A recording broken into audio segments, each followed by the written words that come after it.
Youp's next guest. All right. We have our espresso, drinks, kombucha, like a real urban hipster. What I is didn't it? know it was urban until we found a place where they didn't know what kombucha was. Says more about you than kombucha, I think. Anyhow, Kim Bos, welcome, Integrative Nutrition Health Coach. Happy to have you on the podcast. I think relevant in a way for financials, but everybody working in an office, because you have a profound view and opinion on everything health. And today I want to talk to you about particularly the differences between US and the Netherlands when it comes to health, working in an office and all the habits. We're going to talk about your glucose monitor. Yes. Interesting piece of technology which has helped you a lot in your health journey. We're going to talk about strength and weight training. We're also going to talk about alcohol. That's quite a topic. Well, at least the reduction of the amount of alcohol intake. That's going to be Absolutely, interesting. Yeah. And we will close off with a couple of interesting tips for the genuine office tiger.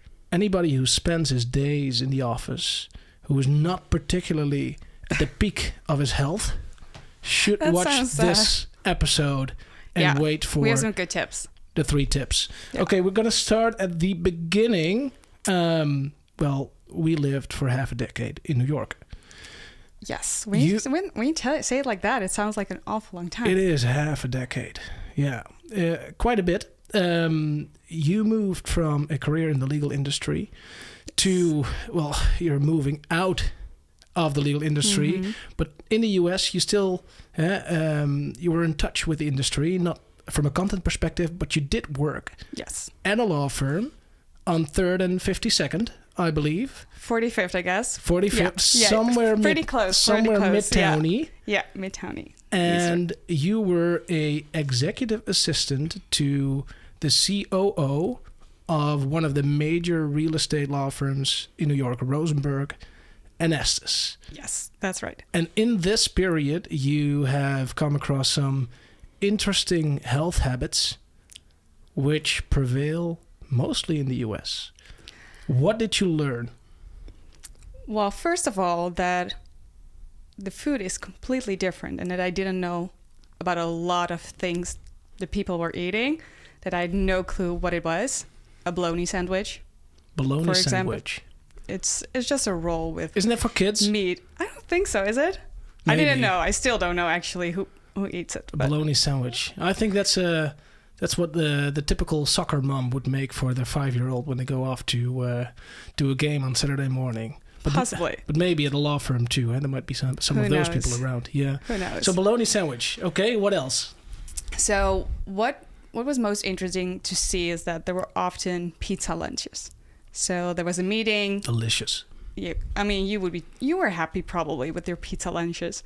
You probably had it plenty of times. Yeah, no worries. Pizza. But me, coming from a law firm in Amsterdam, we never had pizza lunches. We had salad, maybe just some regular bread, but no pizza lunches.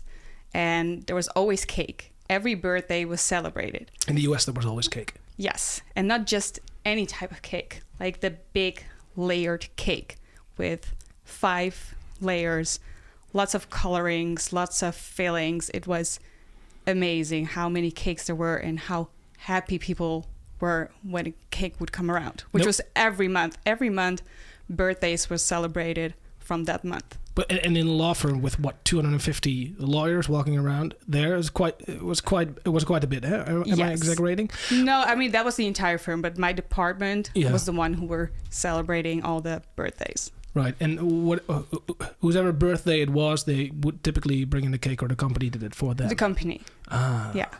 So it was always good cake, and so every month. High frequency cake eating at the office. Yeah. Well, so they were pretty surprised if I said, you know what, I'm fine, I don't need cake. They were like, oh my God, are you kidding? You're not eating cake? Or you're not going for the pizza after there were still leftovers? Or you don't want any candy from the candy car? Candy car? Yeah, it was so funny. Every Thursday. Sounds like a theme park. Well, yeah, it wasn't. But somebody would come along with a cart with a bunch of candy on top and chips and everything you can think of. And people could just take whatever they liked, and you could go along every desk, and everybody could just get whatever they wanted. A company-sponsored candy cart. Yes. I'm wondering, alongside all of this, the cakes, the candy cart, was there more? Oh, yeah. The amount of holidays. Halloween. I mean, there would be candy baskets everywhere. So it's safe to say that everything was celebrated with food? Yeah, And in general, yeah. Whatever food that came in was not of the healthy kind? No. I mean, it's a really nice thought to give your employees something and do something special around the holidays. But if you look at the candy and the ingredients, most of those ingredients are not allowed in Europe either. So it's a lot of dyes and artificial flavors, colorings that's not allowed in Europe. Yeah. So it's just not good for you. Okay, so do you think this was typical for that office, or is it typical for New York? I guess it's typical for New York. I can't imagine that it was just my office. And I think you've seen it as well, yeah, right? I've seen bits and pieces of it as well. Not this extreme. Worked in a smaller office. For me, the striking thing was, at the one hand, the company trying to focus on employees' health. And I'm speaking in general terms now. On the other hand, doing things like this. Candy carts, pizza lunches, and whatever. Yeah. I mean, just stop doing both, and I think you're better off. I mean, absolutely. I mean, we know it's not healthy. Everyone knows it's not healthy. So it's... Yeah. Do they? Well, that's a good point, by the way. Not everybody knows it's unhealthy. They don't know that you have to look at the ingredients. They have no clue what's inside. No, and even then, still, if you do know, if it's around, it's so hard to say no. For me, at least, I think you're way better in doing that. For me, if it's around, I'll eat it. Ask me once, I say no. Ask me twice, I'll cave. Yeah. But it's so hard to be surrounded by unhealthy food all the time because, like you said, you can say no a few times, but then eventually you cave in. And it starts by not being surrounded by it. Right. So how did you manage? Well, I don't really crave candy overall, or chips, so it's not really hard to ignore. I love dark chocolate. That's what I love. But the very sweet candy, that's. But do you really, or have you from the get-go have you grown to like it, and have you grown to dislike the real sweet stuff? I'm not sure. I think like growing up, I wasn't the girl who always ate candy. I never craved it. It was in the house, but I just didn't care. Just watch your microphone for a bit, please. So it's naturally not that's something I crave, but I do know that once I start eating it, then it starts to appeal to me. Then something lights up in your brain like, oh my God, I want more. This is so good. Mm-hmm. So I think I still have that. I just don't crave it. So I usually don't start eating it. But when I do start, I would probably have the same and just crave it more, because once you're used to eating sugar, let's say I have a big day of eating candy, then the next day I will crave it again because my body remembers that feeling from candy. Exactly. That's what I'm trying to get at. So if you get in a certain routine, it's way easier to not do it. And you might even grow to dislike all the sweet stuff, which will help you in the end. Yeah, sure. Yeah. Okay. And how was that experience a trigger for you to move into the health domain? That was not necessarily that experience and seeing all of that. That was more personal, that after a few surgeries in 2016 with my appendix being removed and a lot of issues evolved around my hormones and gut health and acne. And I wanted to figure out a way to heal myself with nutrition. Okay, but how did you get to that path? Because the logical path for people to take is to go to a doctor, right? See, hey, I have a problem. What's going on? That's usually the path people take. Yeah, but usually doctors are not really trained in nutrition. They're trained in prescribing medication. And if that's not the route that you want to go, then you really need to start digging yourself. Interesting. So that's still the case. It's still very much intervention. Yeah, usually because there's also not really time for doctors to really find out what's wrong with someone. So when someone tells them about their problems, it's like, oh, I know a medicine for that. Right. It's a lot quicker. Yeah, I've noticed that too within the medical industry. And you see it at the dentist, you see it at the doctor, you see it in the hospital. Yeah. It's intervention. It's much less the case. It's much less of a business here in the Netherlands. It still is, or it's growing to be to a certain extent. But it was definitely the case in New York, right? Oh, absolutely. That one example of the dentist you shared to me was striking. Can you please repeat that for the listener? I think that's a striking example of how the system is different. Yeah. So what happened is that when we moved to New York, I had to find a new dentist. Of course, they want to take pictures. And once the photos came in, they were showing me you have like 8 cavities. Cavities. Right. 8 cavities. 8. I never had a cavity in my life. So he found them. He found them. I was like... That's where they were. He found them. He was just a better looker. Well, yeah, you would say that. But I was like, that's interesting. I never had a cavities. And now I have 8 suddenly. I've been in the US for 6 months. That would surprise me. So I decided to not go there anymore. And then when we moved to Brooklyn, about 6 months later, found a new dentist. Of course, they took photos as well. No cavities at all.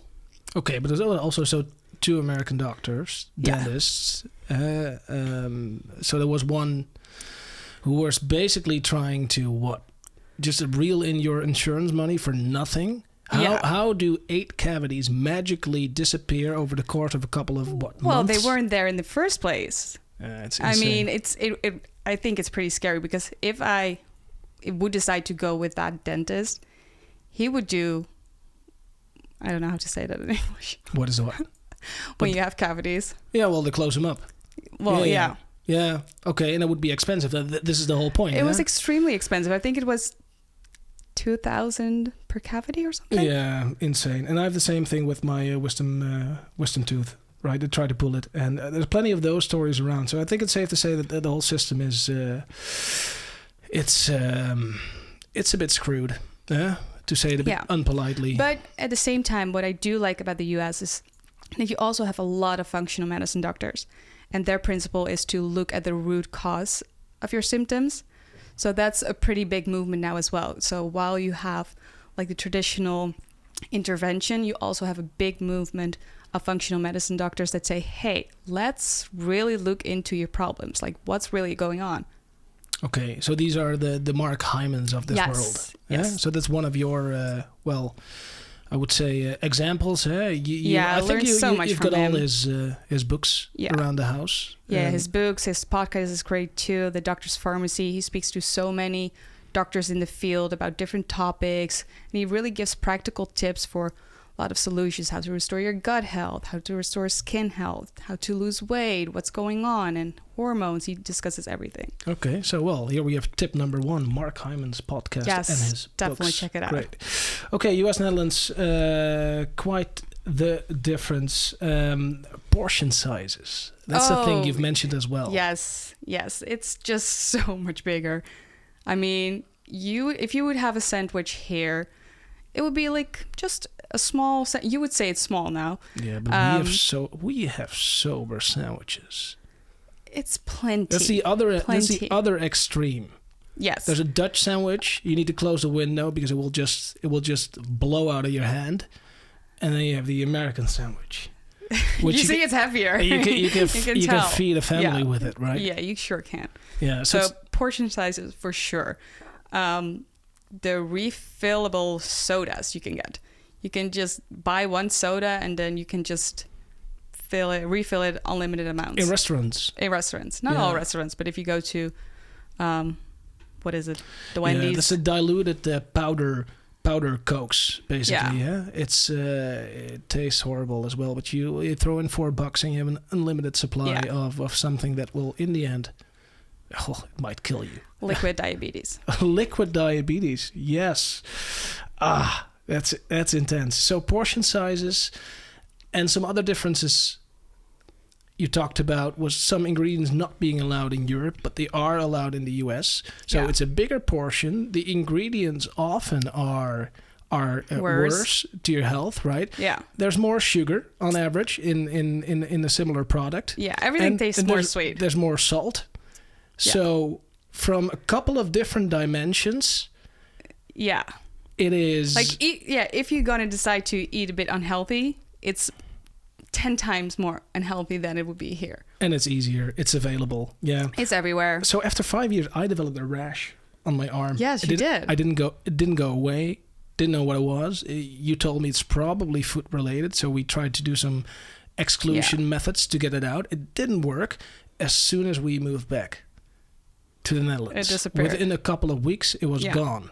Then after a couple of months, I went back for a business trip to the US, and within a week, it was back. It popped up. Yeah. So there's something there which doesn't resonate with my system. Yeah. Which I think is an example of all the things you've just said. Yeah, usually what happens too is when you eat processed foods, the wrong ingredients, your gut gets really irritated.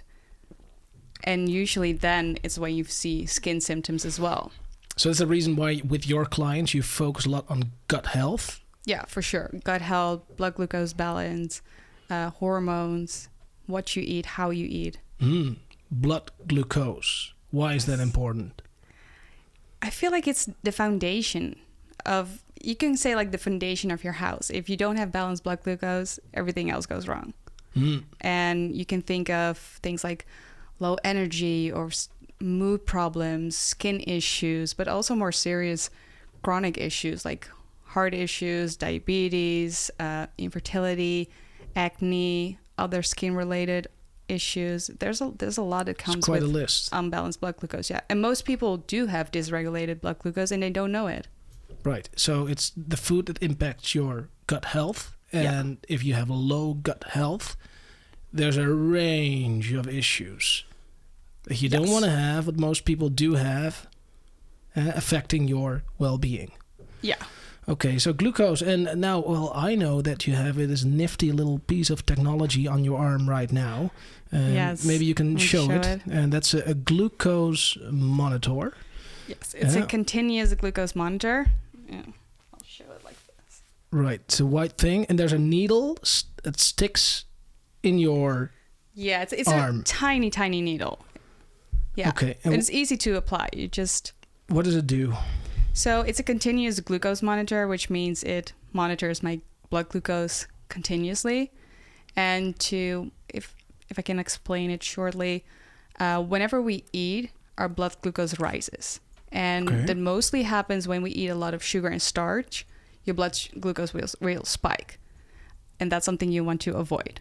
Because every time your blood glucose spikes, your pancreas is releasing insulin to transportate the glucose from your bloodstream into your cells. But if it spikes all the time, your body just can't keep up with that amount. You become insulin resistant. Yes. Diabetes, right? Eventually. In layman's terms, I guess. Yes. Okay, so too many spikes or a continuous high level, basically meaning too much sugar intake. Yes. Which means risk of diabetes. Diabetes, heart diseases. Yeah. But before you get there, there's probably a wide area of other issues that come first. Yeah, for sure. I mean, it's not like one day you're good and healthy and one day you have diabetes. There's a slow process. It builds up. Yeah. So also a very platonic thing is not just feeling good. Yeah, you can just... Low levels of energy, thinking that's normal. It's just because you're busy at work, because you don't sleep well. Just not being focused, having certain issues you don't really know where it's coming from. Right. So how does it work? You have the thing, and then you have an app on your phone. What happens is it monitors my glucose continuously, but whenever I scan it, it loads the data into the app. And that will show if I'm on track, if my levels are normal, optimal. That's also you basically you showed me the app. You basically get a timeline, which shows you the bandwidth in between your levels should be for any regular person, and then you see your line trending within that bandwidth, hopefully, Yes. or spiking or going way below. Yeah. So what are the couple of things you've noticed? Well, first of all, what's good to explain is like what's normal as far as your glucose. As far as numbers, they say it's between 70 milligrams per deciliter and 140. That's normal. Okay. But if you want to have optimal levels, you really want to stay between 70 and 110. That's if you want to go pro. Well, not even pro, just feeling really good. I mean, if you're at the normal range, a lot of people are unhealthy and not feeling well. So that's pretty much where the normal range. Who sets the standard? I'm not sure who the standard set, but this app developer, or is that range you mentioned? That's usually what you find on the internet as well. Yeah, that's also what the health departments are saying. Okay. Like with that bigger range, that's normal. But if you look at the developers of this app, for example, the functional medicine doctors such as Mark Hyman, they say, well, it's normal, but you don't want to be there. You want to be in the optimal range. Normal is not good enough. That's the conclusion. Yes, for sure. So I found out some interesting things. And what I teach my clients, especially when they're just starting out with eating healthy, to first pay attention to the order in which they eat their food. So if they eat, let's say, a good meal with some protein, fat, and fiber, and they still want to have something sweet, please do it after your meal, because then you have a good amount of food in your body and it will slowly absorb the glucose from that unhealthy stuff. Right. But if you eat it on if you haven't eaten in a while and then you eat something sweet, then you will get a big blood glucose spike. Yeah, and I think this is an old trick. Yeah. This is an old trick which has been is known to mankind for ages maybe, but you put it into practice. And did it work? It works. Yes. Yeah. So what I've checked is to eat a piece of bread with some nice chocolate sprinkles and butter. Not healthy, but it's delicious. And I ate it after a big salad with a lot of fish, lots of veggies. And after that, I had one piece of bread with some chocolate sprinkles. And nothing really happens. So no spike at all? No spike. I tried it with Ben & Jerry's too. First a good meal, then a few bites of Ben & Jerry's ice cream. Nothing happens. Ooh, so what are you saying? We can do an unlimited amount of Ben & Jerry's? This is it? That's not what I'm saying for sure. No, it's definitely, it's not healthy. The ingredients are shit. You don't want to eat it every day. But if you're going to eat it every once in a while, you might as well do it in a way that impacts you the least. Yeah. Yeah. Test of character. What kind of Ben & Jerry's did you get? The one with cookie dough, of course. All right, good. That's not up for debate. Very good. Okay. So that's interesting to see. So you basically now got the data to prove the theory, how it works for you. Yes. This could be different for... It differs per person, I think. Oh, for sure. It the depends actual response. Yeah. And that's always, to me, is the hard thing with anything dietary.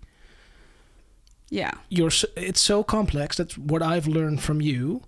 A certain diet doesn't work for the second guy or girl. Sure, yeah, but we're all different. But like in general, I can tell you that for everyone out there, if you're going to eat a lot of sugar and starch, your blood glucose will spike. Right.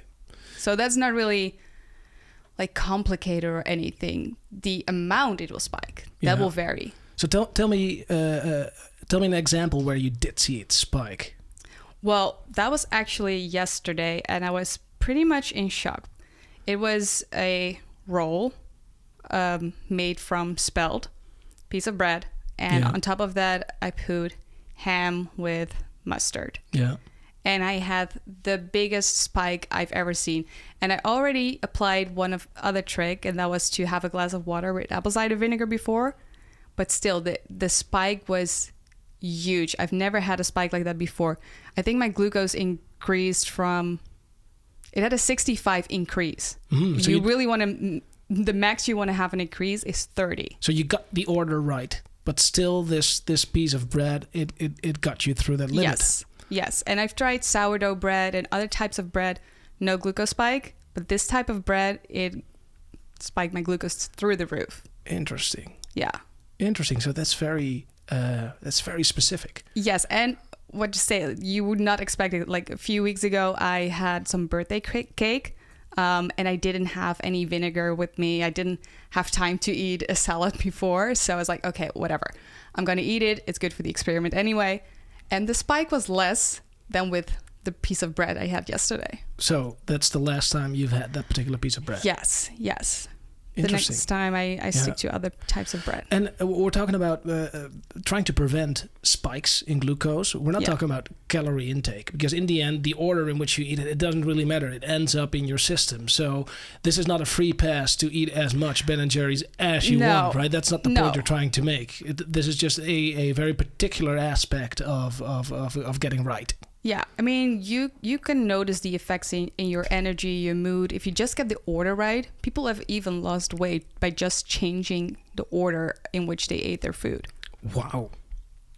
So just beginning, if you don't want to take the hard choices and do the difficult parts, at least change the order. This That's is what the you're low-hanging saying. fruit, yeah. Interesting. Yeah. Huh, okay. And I think once you start eating in a way like that, and you start to eat more of the good stuff too, then you will also crave the sugary stuff less. Yeah. But it's a good starting point. And you got this thing for 2 weeks, and then I think you renewed your subscription. You got a new pad. It only works for 2 weeks. All right. And for how long are you going to do this? Is this going to be a lifetime monitoring exercise? No, definitely not. It's an experiment for now, and after this one is over, I'm going to stop for a while. Maybe later in the year, I want to check it again. It is actually really fun to see what happens. So I can imagine. You kind of want to check it and see what's happening. And but I don't really need it. It was really just a fun experiment. Do you use it do you get that for your clients, or? No, I don't. I wish I could. What do you mean you wish you could? It's freely available, isn't it? I mean, yes. It would be nice. I mean, everybody can buy it. Yeah, okay. But it sounds it's not necessary, because the rule, you've just proven that the rule there are so many tools you can apply. And I think if people are interested, I think it's good for everyone to check just to see where you're at as well. Yeah. Okay, so you don't necessarily need to go to a doctor to get a thing like this. It's freely available on the internet. You can just order it. Yeah. Wow, interesting. And when we talk about alcohol is notorious for... in the end, alcohol is transitioned into sugar, right? It's processed into sugar. Does it work like that? I don't even know the process of sugar exactly, but it lowers your blood sugar overall if you don't have the sugar. But in the end, alcohol is a sugar, isn't it? Yeah. So what happens if you drink? It spikes or it goes down? It depends what you're drinking. I mean, if you're drinking a sugary cocktail, it will spike. But if you have a glass of tequila or some wine, it stays steady, or it even lowers your blood glucose. Oh, you've had both examples in the course you've tried this, or?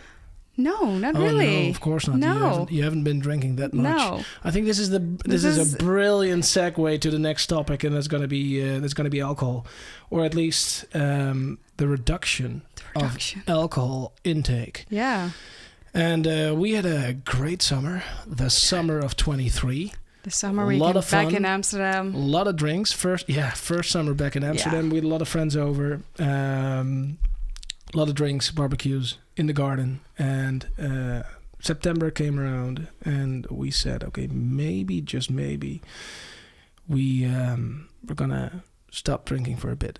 And now I make us sound like alcoholics, which is not the case. So let's get specific. How much would we drink any given week? Well, if you want to see how much you have to drink to be considered a heavy drinker, not much. It's not even that much. Not much. So no. I think people often underestimate the amount of drinks they have. So let's see. What was our typical week of drinking? I think there's so much talk about alcohol, non-alcohol around, but nobody gets into specifics. And people say, "Yeah, I quit drinking and I feel so much better." Yes, no wonder if you do 2 pints of vodka in the morning, right? So I think let's give it some context. Okay, let's say on Thursday we would have date night. We would go out, have a few glasses of wine, 2 maybe. 2. Yeah. Very responsible. 2. Then Friday would come along. Then it would be either wine or if we would go out, maybe some tequila. Yeah, and we need to explain the concept of tequila to the Dutch listeners That's here. true. Because this is not That's the tequila you get in any bar on Leidse Square. This is actually good tequila. From Mexico. We as Dutch people don't know anything about it. It's fantastic. It's a shame. The best drink out there. Yeah. So a bit of tequila. Yeah, depending if we would have a party, 8 drinks, maybe. I have 8 drinks. Yeah, for me maybe a little less, but... not a problem. So 2 glasses on Thursday, maybe 8, let's say 6 to 8 on a Friday. And on Saturday, sometimes maybe something, not something, I wouldn't do 8. Let's say another 3, and then Sunday maybe. Not after a big weekend like that. If there was a bottle of wine open, we would finish it on Sunday. Which means 15 to 20 units in summer period on a weekly basis. That's a lot. Yeah, but I'm not saying anything weird now. It didn't feel like a lot, but still, right? Quite over a the bit. course of the day. Let's say you have a nice summer day, and people recognize this too. I mean, it's nice outside. You go sit on a terrace. You have a few drinks here. Then later in the afternoon, some more. In the evening, over dinner, and then you go out. Yeah, it's really not hard to get to that amount. And then nothing on Monday, Tuesday, Wednesday. Yeah. Right. So this would be a typical week, maybe on the summer. Sometimes most of the time less. we try to have 4 days without alcohol at least. Yeah, exactly. But then September came and we said, okay, no more. It's over. It also felt like a really good timing to do a 100-day experiment, because usually you have like Q4 that all the holiday party starts and everybody ends the year feeling shit because of the amount of food and all the alcohol and all the parties. So it was a nice experiment to just to not drink for 100 days. Yeah, you made a point out of it to make it 100 days, and I was like, let's just do a month. And we did a month before, back in 2019, and then we were late 20s. It didn't do much to us. But I think we've grown older a bit, so there's... I mean, after 30, things change. Yeah, exactly. And not necessarily the headache kind of hangover, but it just lingered. It lingered. Yeah, it was affecting my mood. Sundays were shitty, and it just didn't work for me anymore. So I bought into that. But at that time, you didn't even know it was because of the alcohol. No. That's something we discovered by not drinking. Yes. So let's get into that. So we started with a 100-day period. So what was it? Mid-September until the end of the year, Christmas, I think. Yeah. Yes, I think at Christmas we reached 100 days. And we had both our birthdays in between and the holiday season. So it was quite an objective. And we made it. We did a full 100 days. I did my birthday party sober. Yes. And main conclusion? It was great. I mean, the realization that we felt so good by not drinking alcohol. Everything was still fun. All the parties, we had an amazing time. We didn't need alcohol to have fun, so that was great. But just the amount of energy we got. Yeah. I feel like that was hack 101. Yes, for sure. If you want to be productive, I think you're missing out if you drink a lot. Yeah, I did better at work. Yeah, I'd had space to start up this podcast. I was doing a lot. Yeah, for sure. Didn't feel tired. Gym 6 days a week. I mean, so much you can just produce by not doing the party until 4 a.m. Yeah, and you get a lot of time back. Yeah, and still going to parties sometimes. It's a different experience. Oh, definitely. for sure. Yeah. But then 1 a.m. you notice, all right, sure. Yeah, you just don't stay as late. And you have a shorter night, but you still feel fresh. It was pretty much okay. But we did have some tricks. To me, the game changer was the non-alcoholic wine.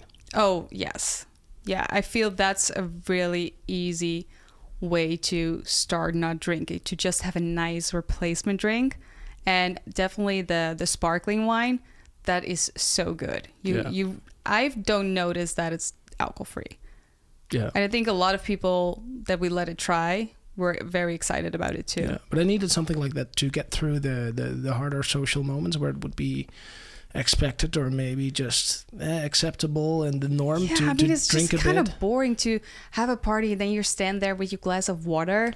It's just not fun. Or a Diet Coke. You get tired of it. But if you have a nice glass, for me, just having a wine glass with something in it. As soon as you order it, everybody forgets it.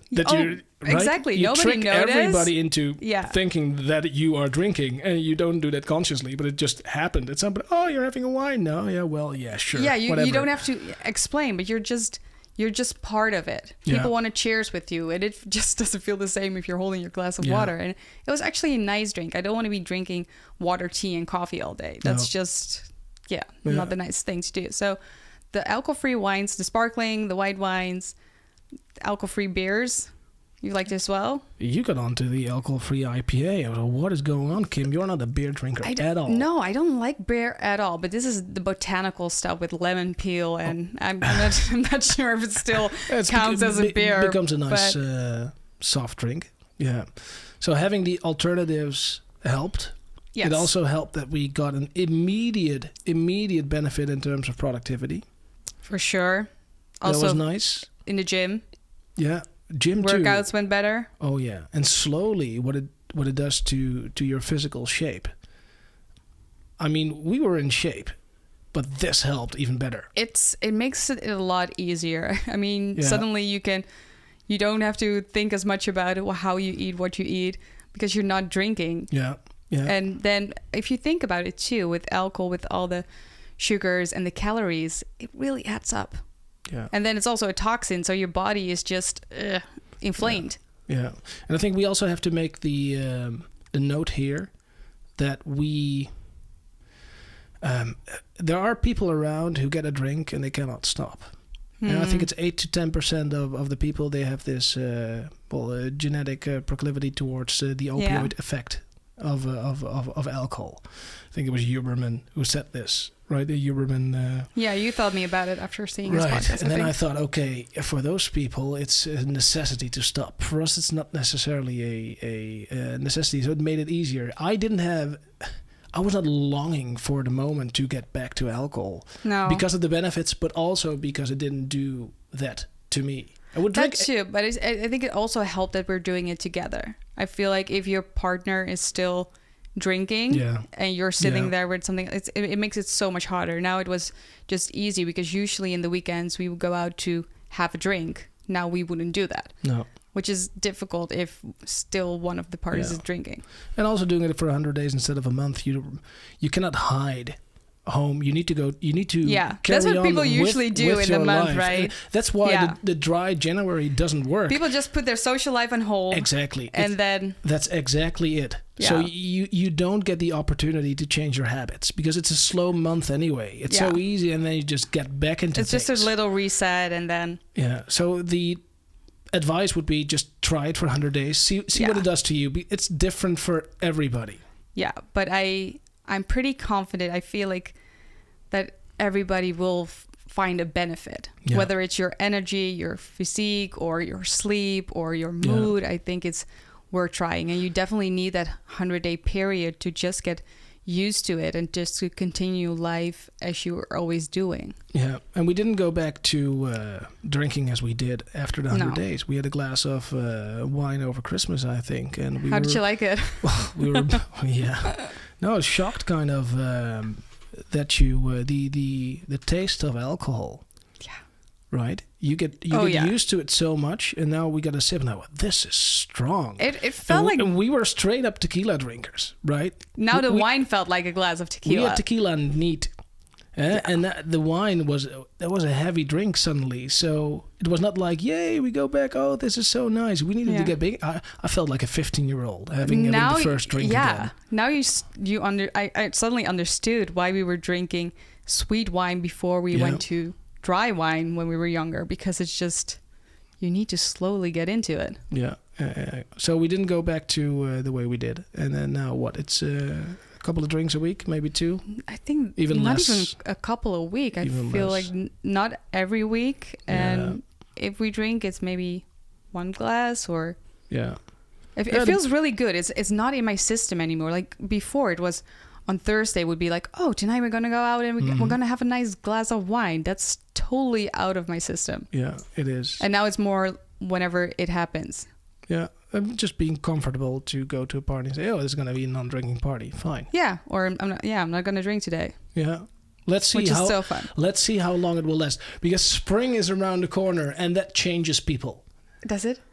It does. Does There's it? a different energy, but I mean, with the new alternatives that we found, it's not necessarily about the alcohol. It's just about having a nice drink, right? I agree. Let's We'll see. see. I mean, if we make it through the summer like this, and I think we will, frankly speaking. Yeah. I'm optimistic. Then it's a successful endeavor, I would say. Yeah. I mean, it's already successful. I think. Yes. Right. I agree. Next topic: strength training. I've seen you in the gym. What on? I have baby guns. Baby guns. So Kim is referring to her arms. She's so proud now that she's developing a something that resembles biceps. It's not sweet because you just squeeze them like they're nothing, and then I'm so proud that there's something, and you just squeeze them, and you're like, ugh, this is nothing. You have biceps indeed, but you are a big fan of strength training because you like it, and you know that the health benefits of doing exactly that, also for women, are profound. For sure. I feel like so many people are focused on cardiovascular exercises and running on the treadmill or doing aerobic exercises because they're scared of strength training because they don't feel comfortable or they're afraid they will get bulky. But it's so good for you. I think it's the best. I think everyone should do it. Yeah. You're a big fan of strength training too. Yes, it's what we've been going on now. First time I got to the gym, like seriously, I was 19, 20, I think. Long time ago. Yeah, thank you. Yeah, it's getting up there. But yeah, I like it mentally speaking. Yeah. But also cardiovascular exercise is the same thing. I think mentally, right? Just do something. So that's not the main difference. But I think to have a bit of muscle mass from a health perspective is just so important. Absolutely. And for me, with my lower back problems, I herniated disc. I think technically I think it was there at 26. I got my operation at 29. Yeah, probably right. Where they basically cut out the piece which was touching the nerve, causing my calf muscle to spasm. You're in a lot of pain. It's just so horrific. And they cut that piece out, so it's gone. But my lower back remains a weak point. Yeah. So I have to train. Not training is not optional. It's not optional, right? Which to me actually is a blessing in disguise because it makes me go back to the gym. Yeah. On a daily basis with all the collateral benefits. So yeah definitely. But for women, it's still it's not something which is. A lot of women don't enjoy it either. I feel like a lot of times they do enjoy going to classes. I'm not sure what they do exactly, aerobics, but the spinning, those kind of classes, and not really into strength training. And I don't like those classes. It's just not for me. No. You're more the lone wolf in the gym, and nobody needs to tell you what to do. Yeah. I feel exactly the same. If somebody in a spinning class says that I need to spin faster, spin harder, Youp. I will spin slower. Just do the exact opposite. It just doesn't work. I mean, for some people it does. Some people just love it. I yesterday I met someone, an older lady in the gym. And she was asking me if I was going to that class too. I said, no, I'm going to the gym, do strength training. And she said, I don't understand how people do that. She said, I need someone to tell me what to do and when. Yeah, but I was point made. I think it requires knowledge to know exactly how to work those machines. Yeah. And we've been doing it for nearly 15 years and it becomes routine. And frankly speaking, you only need a couple of base exercises to get you there, right? Yeah. It's maybe 10. You could do it 5 if you don't have the time, right? It's not that hard. Yeah. But I do understand how it can be a frightening experience to go into a gym, especially specific types of gym where you have specific type of people doing the workout. To get in between there, you need a bit of comfort. You need a bit of reassurance. I think it helps to get a personal trainer if you're really new to it and you don't have somebody who does know how to work the machines, True. then it helps to just get a trainer but it's for a also few not times. for everybody, of course. It can be an expensive ordeal. Yes, but I mean, you don't need to have like many trainings to understand the principle. I think it's good if you're new to strength training and you don't know how to use the machines or anything, and you start working out by yourself. Yeah. I mean, people get hurt. Yeah. No, true. Strength training. So. Yeah, and also what I've seen a lot is that people who only do like the cardiovascular training and wanted to lose weight, it just doesn't work. They only put stress on their body, especially if they had stressful lives as well. Yeah. It just was counterproductive. They were doing a lot of cardiovascular, maybe even like an hour and a half every day, and it just didn't have the results they were hoping for. Right. Okay. So let's close off with a couple of tips for the modern day office employee, the office tiger, the office tiger, if you will. First one is strength training. Yeah? Yes. Try it out. Just try it out. See if you can get into it. Mentally, physically. All right. Okay. Yes. One. Try it out. Easy. Second one. Order of your food intake. Yes, I think that's fair to say. I think that's the low-hanging fruit. Okay. So. And that's also especially important for people who work in offices or have a lot of business dinners or whatsoever, to just focus on the order of your food and to not reach for that breadbasket instantly. That can already have such a big impact. Like you said, you've seen people lose significant weight just by changing the order. Interesting. Okay. Rethink your alcoholic intake. Just try those 100 I know days. that's a hard one for people, and I totally, if you're not open to it, then it's not going to work, but I can highly recommend to just give it a try. And it becomes easier and easier with all the alternatives available. Yes. And I think society is already, or at least part of it, moving into that direction. So you will see a major there's so many shift. alternatives. Yes, Major shift. It's a lot easier these days. Yeah, and the other one we didn't really talk about it, but we did it in the preparation, is if you don't want to eat it because you know it's bad for you, don't buy it. Ensure your house is empty. Yes. Because we are weaklings. We are. Why would you do that to yourself? I mean, don't do it. Don't get it in the house if you don't want to eat it. It's usually when I get the licorice in, then I just get it back. This will last a week. It'll last half a day. Half a day.